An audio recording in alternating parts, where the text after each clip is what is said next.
tarde a todos e a todas. Gostaria de agradecer a organização do evento, a nossa mediadora e aos que disponibilizaram seu tempo para estar aqui. Agradecer a oportunidade de estar podendo utilizar esse espaço de fala para poder expressar um pouco do que tem sido o nosso trabalho. Bom, como vocês podem ver, o meu tema é sobre a criminalização de indígenas na mídia douradense. Dourados é uma cidade no interior do Mato Grosso do Sul. Mato Grosso do Sul é um estado brasileiro que possui a segunda maior comunidade indígena no Brasil. Esse trabalho ele faz parte do meu trabalho de conclusão de curso em Relações Internacionais pela Universidade Federal da Grande Dourados, onde a gente passou um tempo junto, acompanhando as retomadas indígenas em Dourados, e pôde observar como acontece esse processo de criminalização dos indígenas pela mídia. Bom, a gente começa pela Convenção 69 da OIT. O Brasil ratificou como lei essa convenção desde 2004, e, além disso, incluiu algumas coisas na Constituição, já tinha algumas coisas na Constituição de 88, onde reconhece o pluralismo social da comunidade. Então, ela já começa no preâmbulo dizendo: nós, representantes do povo brasileiro, reunidos em Assembleia Nacional Constituinte, para instruir um Estado democrático destinado a assegurar o exercício dos direitos sociais e individuais, a liberdade, a segurança, o bem-estar, o desenvolvimento, a igualdade e a justiça como valores supremos de uma sociedade fraterna, pluralista e sem preconceitos, fundadas na harmonia social e comprometida com a ordem interna e internacional, com a solução pacífica das controvérsias, promulgamos sobre a proteção de Deus a seguinte Constituição do Brasil. Bom, a Convenção 69 ela foi introduzida em 2004, como eu falei, como lei, e ela fala sobre a consulta prévia aos povos indígenas. Então, todas as decisões do Estado que pautassem, poderiam influenciar na vida das comunidades indígenas, deveriam antes ser consultados os próprios indígenas, sobre seus meios de resolução, possíveis resoluções para determinados tipos de decisões tomadas pelo Estado. Bom, ali está ali, né, o que eu falei. Bom, mas o que se constata na prática, que a gente pode observar, é a omissão do Estado. Isso tem algumas tabelas que estão incluídas no artigo, aqui não vai dar tempo de demonstrar, mas algumas tabelas sobre o paralisamento das análises das demarcações de terra, omissão do Estado em casos de violência, violência física, violência moral, violência jurídica. E a hipótese que a gente utiliza no trabalho é que essa omissão do Estado ela acontece por uma sobreposição de interesses, que seria um interesse de um modelo de desenvolvimento específico no Brasil que chama desenvolvimento neodesenvolvimentista agroextrativista exportador. É um conceito de Busato, que não está citado aí, mas no artigo está citado e está conceituado sobre o que é. E aí a gente vai para as retomadas. Aqui são algumas fotos da retomada Atiguaçu, em Dourados, no Mato Grosso do Sul, onde a gente fez parte. As retomadas indígenas elas são acampamentos improvisados e precários, como vocês podem ver, que abrigam as famílias indígenas e que são uma forma de pressionar as demarcações de terra. É uma estratégia da resistência indígena no Brasil. Ela acontece assim, as comunidades indígenas, elas precisam demonstrar, para que a demarcação de terras aconteça, elas precisam demonstrar aquela ligação com as terras, só que para isso aconteça, elas precisam estar dentro das terras, porque muitas delas têm cemitérios, corpos enterrados das famílias e coisas desse tipo, mas como elas não têm acesso à terra, não tem como demonstrar. Então, acontecem os acampamentos, na maioria dos casos, no Mato Grosso do Sul, na cidade de Dourados, acontecem em fazendas que não estão sendo utilizadas, digamos assim, e as famílias vão lá e acabam ocupando aquele espaço. Bom, ela é uma forma legal, depois que a retomada é feita, para que os indígenas sejam removidos daquela área, precisa de uma ação judicial de reintegração de posse ou a demarcação de terra para os indígenas. E aí o que a gente fala, o que traz um pouco da Constituição Federal, sobre, especificamente no artigo 231, onde a gente vai falar um pouco dessa omissão do Estado, especificamente nesses casos, que são as terras indígenas, são terras tradicionalmente ocupadas pelos índios, por eles habitadas em caráter permanente, ou seja, eles precisam demonstrar que aquela terra foi ocupada permanentemente, e isso não tem como acontecer, porque a gente tem o caso do desmantelamento das comunidades indígenas do Mato Grosso do Sul, ali no começo da Constituição do Estado.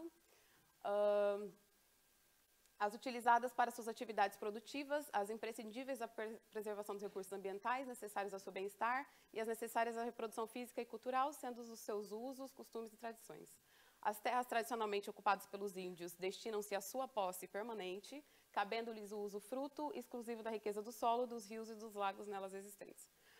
O aproveitamento dos recursos hídricos, incluídos potenciais energéticos, a pesquisa e a lavra das riquezas minerais em terras indígenas, só podem ser efetivados com autorização do Congresso Nacional, ouvidas as comunidades afetadas, ficando-lhes asseguradas sua participação nos resultados da lavra na forma de lei. As terras de que trata esse artigo são inalienáveis e indisponíveis e os direitos sobre elas imprescritíveis. Aqui é só um pouco, esse artigo tem várias outras coisas que trata sobre as terras indígenas. E aí a gente chega na mídia, né? O que a mídia tem a ver com tudo isso?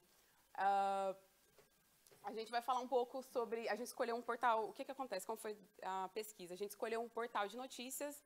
O portal chama Dourados News, é o portal mais antigo da cidade de Dourados e o terceiro maior em número de reportagens.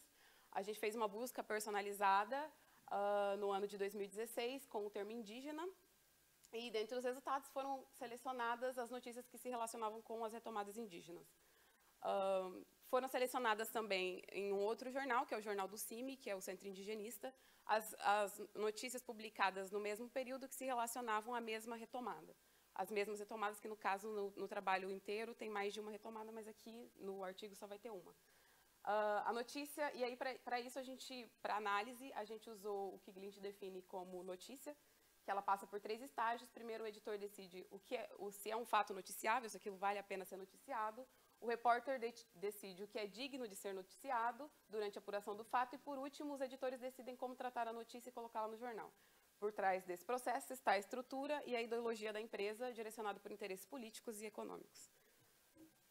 Bom, aqui a gente trata especificamente do trato da retomada Itapoti, que é uma retomada que aconteceu também no município de Dourados no ano de 2016, em março, que os indígenas Guarani Kaiowá e os Terenas realizaram a retomada, que é Itapoti, numa área que compreende mais de 470 hectares, que é localizada entre Dourados e Itaporã, do lado da nossa maior aldeia indígena do Mato Grosso do Sul, onde existe um sistema de confinamento. Lá vivem 3 comunidades diferentes, numa superlotação, não tem espaço para todas as famílias viverem, mas é isso.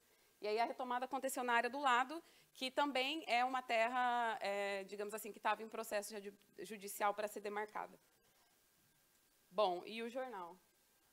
Ali a gente tem a primeira notícia, que é: tensão toma conta de área invadida por indígenas e polícia é acionada até o local.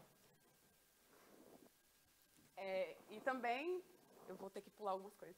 E a região norte, que já tem 7 pontos de invasão, e PM teve conflitos. O que a gente percebeu nessa análise são as pessoas que foram escolhidas para ser entrevistadas, entre elas estão os fazendeiros, os donos da fazenda, e, na verdade não são os donos, são os vizinhos, porque a fazenda não era ocupada, a polícia, o delegado, e todos eles relatam sobre agressão, conflito, que os indígenas estavam armados com paus, com madeira, e que vieram para cima, e que tomaram a fazenda.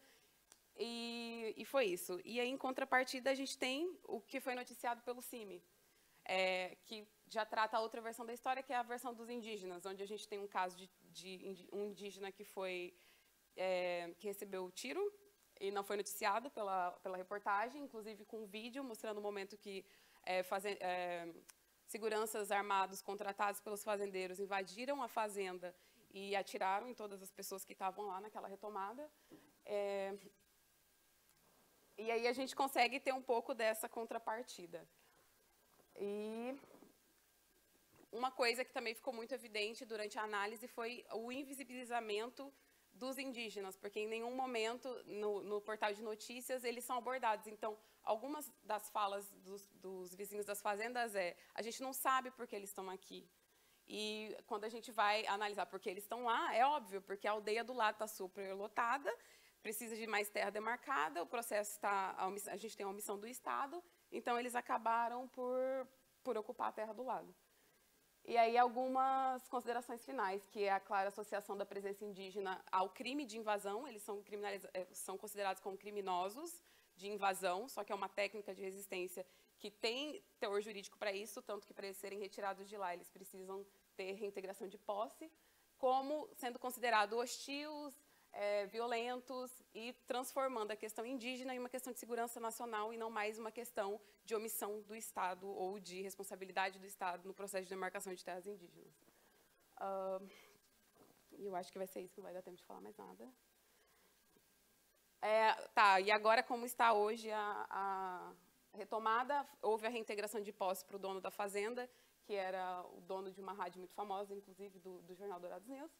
E os indígenas hoje moram na beira da rodovia, do outro lado da rua onde era retomada, em uma área, digamos assim, um pouco precária, com barracões e tudo mais. E aqui no começo, na primeira foto, só para mostrar rapidinho, a gente tem um cartaz na frente de uma das retomadas, que é o que acontece nas retomadas, que é aquela primeira foto, que são as pessoas que já foram mortas por atropelamento, envenenamento, tiro e coisas afins, que é o que eles ficam vítimas quando eles estão na beira da rodovia, do outro lado da rua de onde era retomada.